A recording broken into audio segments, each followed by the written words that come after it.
The teacher that brings them out from their classrooms was bringing Kari out after they had changed her out of her urinated clothes, the clothes she had urinated on.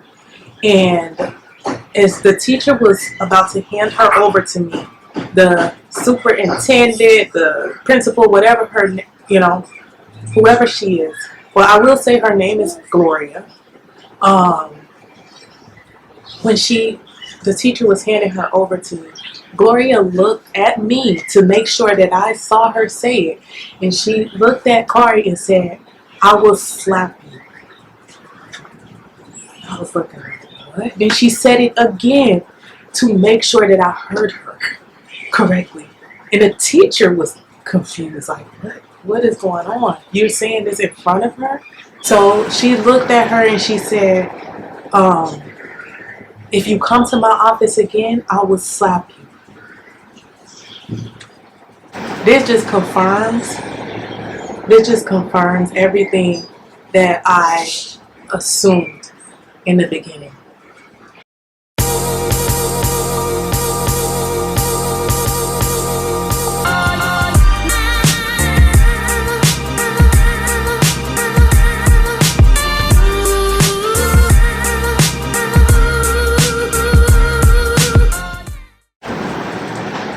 Hey guys, welcome back to my channel. Today I'm not going to be talking about a positive topic.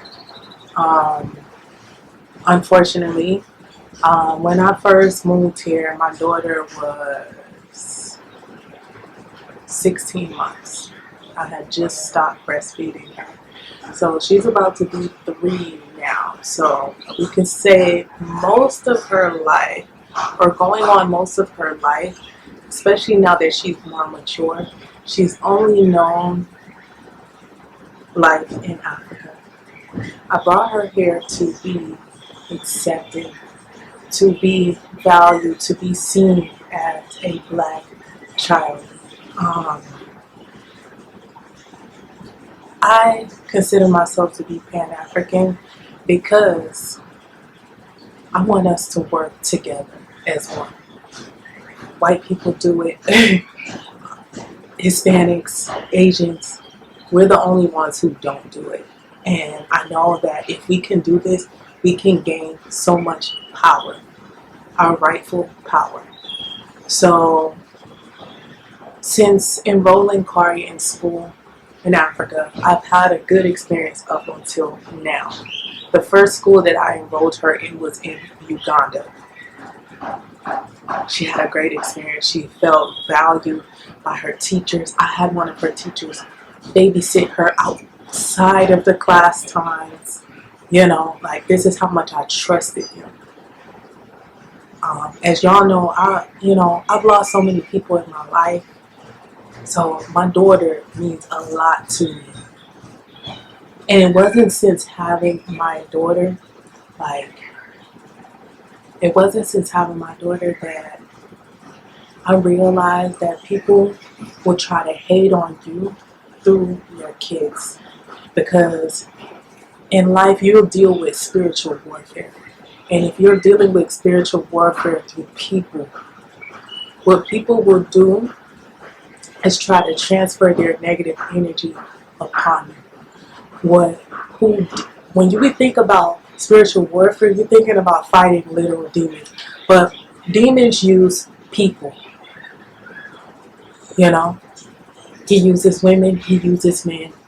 He'll sometimes even use your kids, your family, to distract you from your purpose, to bring confusion into your life. And when I came here to Ghana, I was anticipating promoting this city, promoting every place that I touch, hopefully in a mostly positive light, right? And what I'm going to tell you guys has nothing to do with the overall city or everyone in Ghana, so let's just get that clear. But on Thursday, my daughter's principal, school administrator, I don't even really know her title because she never expressed any of this to me. But she was the one who collected money. She's the one who greets the teachers when you get in there. I'm not going to say her name. I could have taken a picture of her. I don't even want to give people that attention that they seeking, you know, negative attention, because I didn't come here for this. You know, when I speak up about negative, not even negative, positive things of every place that I go to, I speak of the positive and the negative.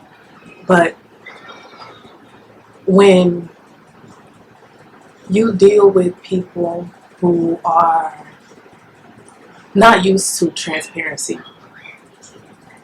they take honesty as a, you know, negative thing. And it's not. Because honestly, if you want change, if you want us to come together, it's going to take having hard discussions. When you come to Africa as an American, it's not a kumbaya moment. You're going to deal with some spiritual warfare amongst some of the people. I mean, that's anywhere you go. But when you come to Africa as an American, and we've already dealt with discrimination and all this, you don't expect to get a certain treatment amongst your own kind, even though they see themselves as different, some people. But on Thursday, my daughter's principal said that she would slap Kari. I had just picked Kari up from school. She had peed on herself. This is like the 6th time she's peed on herself, and they only tend to it when I've arrived. And at first I said, maybe it's a coincidence that she just peed right before I got here. But after 6 times, it's pretty evident that she's been sitting in her pee the whole time, and you guys are not being attentive to the students. You know, you can't handle the demand of students that you have. So it's now Monday. My daughter's here with me today because on Thursday, her teacher said that she was going to slap Kari. The teacher that brings them out from their classrooms was bringing Kari out after they had changed her out of her urinated clothes, the clothes she had urinated on. And as the teacher was about to hand her over to me, the superintendent, the principal, whatever her, you know, whoever she is. Well, I will say her name is Gloria. When the teacher was handing her over to me, Gloria looked at me to make sure that I saw her say it. And she looked at Kari and said, "I will slap you." I was looking like, what? Then she said it again to make sure that I heard her correctly. And the teacher was confused, like, what is going on? You're saying this in front of her? So she looked at her and she said, if you come to my office again, I will slap you. This just confirms everything that I assumed in the beginning. Because when I enrolled her in this school, I got a negative vibe from this woman. And I've dealt with jealousy before, but you would think that a professional can separate their emotions from their assignment as a principal to tend to the class. But here in Ghana, and I'm not going to say it's the entire Ghana, I don't know every Ghanaian, so I can't say it's every Ghanaian. But since I've been here, the level of unprofessionalism that I have dealt with amongst women who run certain establishments, or they, you know, are in a position of leadership, they abuse that power for their personal, you know, motives. And like I said, that's not everybody in Ghana. I don't know everybody in Ghana, but the majority of women that I have dealt with, whether it's a lady that works at an MTN stand, or it's a neighbor, or whatever, like, the jealousy, you know, like, it's on another level. And they cannot separate this from work. you know, and I'm not saying all the names once again. It's the majority of women that I have dealt with. It maybe is this town. And I reflect on myself because I start to say, am I a problem? Have I done anything wrong? Absolutely not. I have dropped my daughter off late to school because I'm a single mother. I have to work late nights, and then my daughter gets up and we go to school. But that's like something that can be addressed and talked about. But they'll only mention it and say, oh, you're late, and that's it. If it's a major issue, it can be talked about. So there's nothing that I could have said and done to let this woman look look me in the face while she's saying that she's going to slap my daughter. Now, about 3 months ago, we've been here for about almost 5 months now, but 3 months ago, about a month after she enrolled into school, I noticed scratch marks along her forearms on the inside of them. And I said, where did she get this from? Like, my daughter doesn't go outside. If she's outside, I'm outside. I don't leave her with anyone at that time. I didn't have a babysitter. I still don't. I only had one for a few days, and it wasn't during that time. So the point I'm making is she only went to school and home. And if I noticed, it looked like finger marks scratching. Like somebody grabbed her and scratched her. Grabbed her aggressively. So instead of assuming, I brought it up to the lady. She had teachers around. So it seemed like she was trying to keep up this appearance. When I asked her about it, she was like, oh, this fake concern. And she still has not even talked to me about, well, how did this happen? So, all I can do at this moment is say, okay, let me just wait and see. I doubt like they did this, but let's see. Let me give them the benefit of the doubt. But I still always feel this weird vibe. Like, I'm someone where I've experienced jealousy my whole life, even from my own family members. Like people that I'm actually trying to influence to be a better them, they will be jealous of me. I've had best friends, all of this, be jealous of me. But I don't care. Like, I'll really stick to myself because of this. That's the main reasons I'm a very introverted person. But when it affects my daughter's livelihood and my anxiety, I cannot cope. So I pulled her out of the school. Thursday, this is when she said this, right? When I first signed her up to the school, I'm a working woman. I tutor English. Right now, I'm studying 2 businesses that, that's some other, I have a lot to do, as a mother, and I'm not a victim. I like to do a lot. So when I dropped my daughter off, I have already kissed her and hugged her outside of the gate. But tell me why this same lady, when I first signed her up to the school, just assumed the very negative without even addressing me. So, she, I would drop my daughter off. I wouldn't kiss her or something. And then she would say, oh, I'm wondering if you have time for Carly. If you're neglecting Carly. I'm like, for this to be somewhat, let me tell you why I signed her.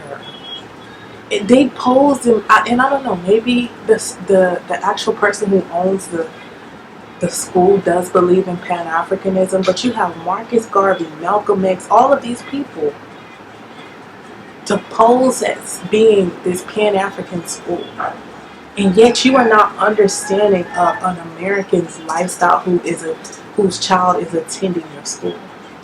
Woman, I have work to do. I kissed my daughter already. And she is very loved and very attended to. She has no choice. I have no choice but to tend to my daughter. And I choose to do so. So I'm like, ma'am, how would you just assume that's the first thing? Wouldn't you assume something positively first? like maybe she is busy, not just assume, oh, she you know. So I was like, okay, maybe she is concerned about my daughter, but it seems like, very shady. So I just, kept her in the school, and it seems like I made a mistake doing that, because one thing about demons, they use people who are jealous, who are two-faced, who are lustful, anybody who moves in like a hateful vibration. This is who demons use to distract people who are walking in God's purpose. One thing about me, I move with love. Even when I'm being transparent, I'm not looking to hurt anybody. That's not the type of person I am. I move in a godly vibration. And right now in my life, I decided to chase a purpose. And this is the time where the devil will try to distract you the most.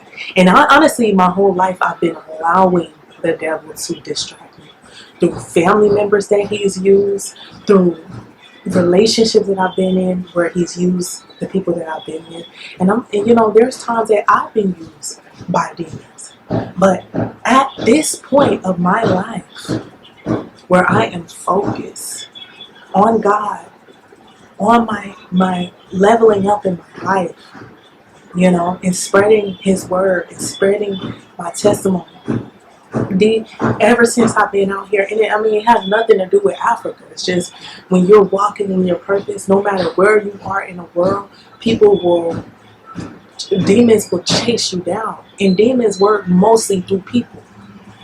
So, I just want to be honest. I don't need to try to expose this school. For the most part, it seemed like most of the staff is pretty kind.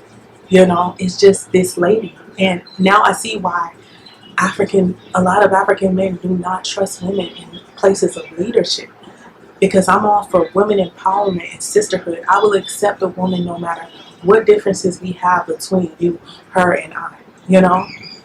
Like, life is bigger than competition and jealousy.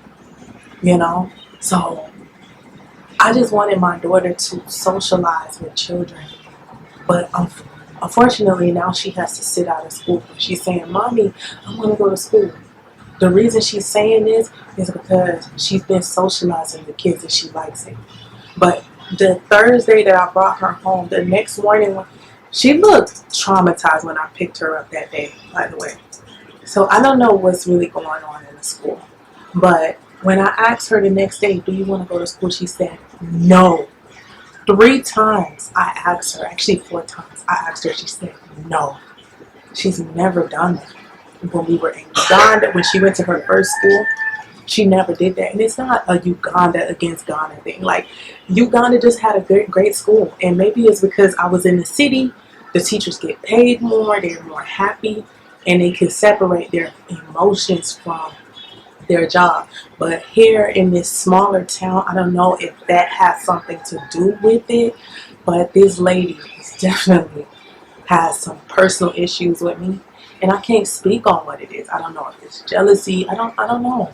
I can't speak on people's emotions. It's just like, what other rational reason would you have to look to harass me and my child when she's just trying to go to school?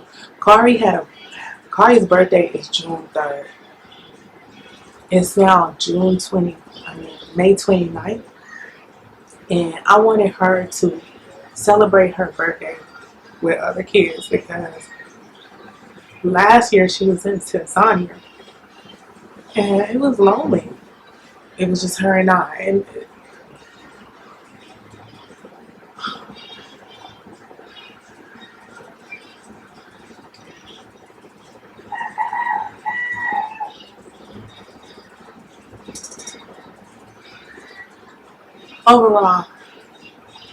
overall, sorry.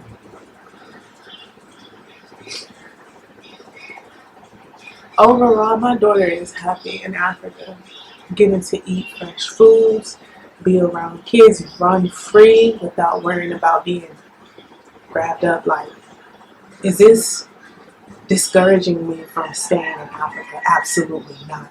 That's exactly what the devil wants me to do. And that's why they work through people like this who have somewhat of an influence on your life. But I'm just going to look for another school. You know, it's going to cost me, but hey, I'm going to do whatever I need to do for my livelihood. Like, I don't know if the teacher's going to respond to this.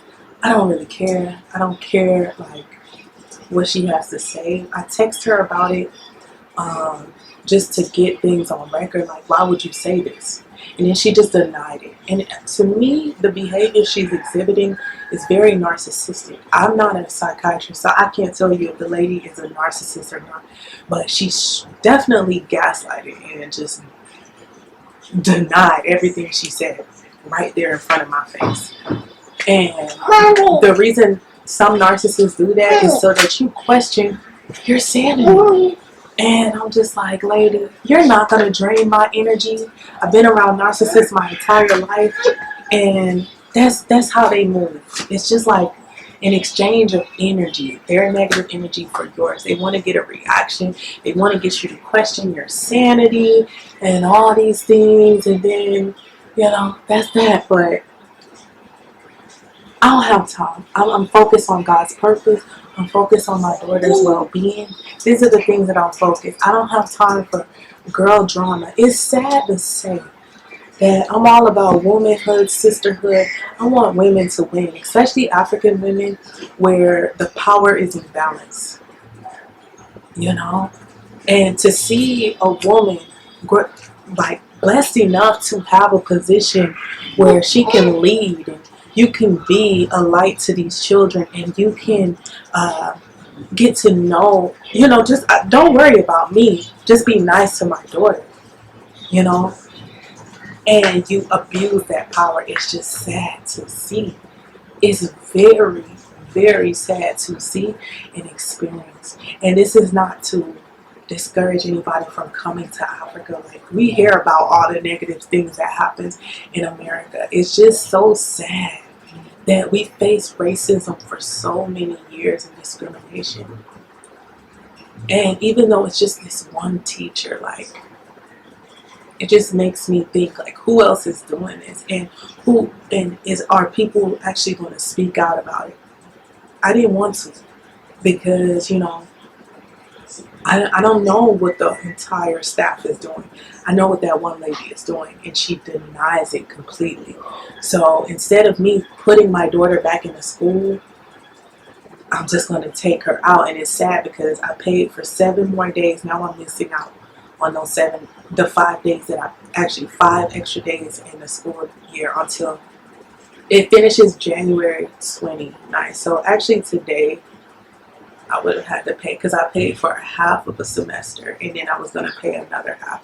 And I'm happy I did it that way so I wouldn't lose out on the money. I think I have 5 more days that I pay in the school year. Regardless, it's just a huge inconvenience for me. I gain absolutely nothing from this situation. Like, I lose a lot, but I'm still going to stay focused, because I'm not going to let the devil win. Like, I was in the gym every day. Like, you know, I would come home, do my videos, you know, and then I would go pick her up from school, and I would be able to do so much because, you know, my daughter's occupied. She's socializing with kids and she's learning.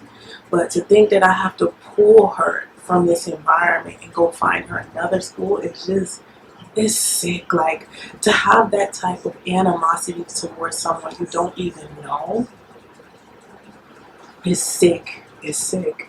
And I pray for that lady. Like, I pray for her because she needs it. She needs some deliverance. Like, I don't know what will possess you to do and say these things. And one thing about the devil that I realize is they always love to expose themselves. So that's the only purpose, the only rational reason why she would have said, I'll slap you. Like, it's like a demon. Like, she was literally possessed in that moment. Because, like, it's just, you know how I watch a lot of crime shows, right? You know how a serial killer comes out and says, oh, I did it. And they brag about what they did. Like, it's like the demon in her couldn't hold it in any longer, that she absolutely hates me and she's gonna show me in a covert way. This is why I think she's a narcissist. You know, she may be a narcissist. She has very narcissistic traits. Like, you do things, you cover it up, you deny, you gaslight. Then it's just, anywhere narcissists are, I will delete myself from that environment completely. Like, you're not going to get my energy. It's not worth it. It's sad that now here in Ghana, because I don't know, well, I'm not even going to say in all of Ghana, I don't know how the leadership is in the metro areas, but in this area, it's sad to say that now when I look to go to a business, I'm going to seek out a man, because honestly, I have not had as many issues with the men in leadership. If I go to an NTN and I deal with a guy, I get in and out fast. But in this town, when I'm, getting money, this lady is trying to find a way to battle me spiritually. I don't have time for that. So now it seems like I'm just going to have to seek out men for business when I want things done. And honestly, I want to empower women all over the world. I want to connect with the people who want to connect with me. But if I'm not going to be accepted, I'm not going to beg for your acceptance. We've already been through that in America. I'm not going to deal with it here in Africa, especially among someone of my same skin tone. It's just crazy. So, yeah, I just want to, let you guys know, like, this is what's been going on. It really distracts me from what I need to do, but I'm sick of being distracted by people. So, the show must go on. Things must be done, and that's another thing. Like, I'm like, I don't see many African Americans coming here and promoting this city. Maybe I'm wrong, I don't know, but it's a small town, so a few people have come to me and say, oh, I've seen you on YouTube. And I'm like, how? Like, because in Uganda, my name wasn't spreading that fast, just because there were other YouTubers in that city spreading the word about that city. But here, they have gotten word of me, like, and there are a lot of people that see me, and they may have seen me on YouTube, and I just don't know. So I don't know if that's why she has animosity towards me. I really don't care. No rational woman will look in a mother's face and tell the child that she's going to slap them if she comes into your office because she's peed on herself. If you are thinking about bringing your child to this school or any school, just be wary, do your research, get recommendations, because you just never know what you're putting your child into. And what I don't like about this school is they not really like, they don't let the teachers, like, every time I'm trying to go up to the private areas, like the bathroom and stuff, like if I have to use the restroom, she'll have somebody go ahead and, like, I guess do some cleaning up before I get in there. And it's like, don't y'all already clean? Because when I would go to the bathroom at her other school, they didn't need to be given a notice. So it seems like they keep the place nasty, and then when you get there, the lady that I'm talking about, she tells them, like, oh, go clean. She's trying to, and she whispers it. So I don't really know what she's saying, but my intuition is telling me that's what she's doing. So, and then they had a small gate, which I didn't see anything wrong with the gate, and now they have a huge gate. So I'm like, what's going on across these gates that I can't see, Like, or maybe it's for security. I'm not sure, but I don't get a good vibe from this school. So if you are considering bringing your child to a school, make sure you look at reviews. That's another thing. This school only had one review. The phone number, when I dialed it, nobody picked up. I had to go to the school. But what made me go to the school was the Pan-African pictures that I seen out front, and how close it was to my house. But now that I know how to move around, I'm going to look at several other schools. And if it doesn't work out, I may just have to homeschool my child. But I really want her to socialize with other kids. Like, this, the main purpose of me bringing her to school is so that she can learn certain things. But it's sad that now my daughter has to miss home. But I just want to enlighten you guys to what may happen. I mean, people face discrimination anywhere. This isn't like, about Ghana. It is about her teacher. And her teacher just happens to be Ghanaian. And her teacher threatened to slap her if she peed. So, anyways, y'all, that's it. That's all I wanted to talk about today. So, thank you for watching. One love.